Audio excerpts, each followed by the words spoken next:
మిథున రాశి వాళ్ళకి రాహుకేతు సంచారంలో మార్పు వల్ల రాహువు మిథున రాశికి 9వ స్థానంలోకి వస్తున్నాడు.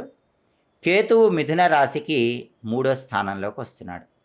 9వ స్థానంలో రాహువు యోగించడు కాబట్టి మిథున రాశి వాళ్ళకి 9వ స్థానంలో రాహువు సంచారం వల్ల, భాగ్యస్థానంలో రాహువు సంచారం వల్ల అదృష్టం అందుకోవాల్సి వచ్చినప్పుడు త్రుటిలో ఆ అదృష్టం జారిపోతూ ఉంటుంది. ఆకస్మికంగా అభివృద్ధిని పొందే సమయంలో ఆ అభివృద్ధి అనేటటువంటిది ఆగిపోతూ ఉంటుంది.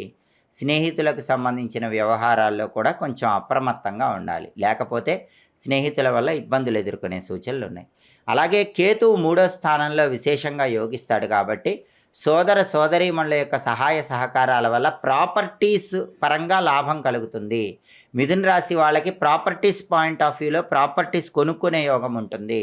తక్కువ రేటుకు మంచి ప్రాపర్టీ కొనుక్కుంటారు, లేదా బ్రహ్మాండమైనటువంటి రేటుకు ప్రాపర్టీ అమ్మగలుగుతారు. సోదరుల వల్ల, సోదరీమణుల వల్ల పిత్రార్జిత ఆస్తిపాస్తులు, తల్లివైపు ఆస్తిపాస్తులు ఇలాంటివి కలిసి వచ్చే అవకాశాలు కూడా ఉన్నాయి. కాబట్టి కేతువు యోగించడం వల్ల ప్రాపర్టీస్ కొంటారు. కానీ రాహు యోగించకపోవటం వల్ల మిథున రాశి వాళ్ళు అదృష్టాన్ని అందుకోవటం అనేది కొద్దిగా ఆలస్యం అవుతూ ఉంటుంది.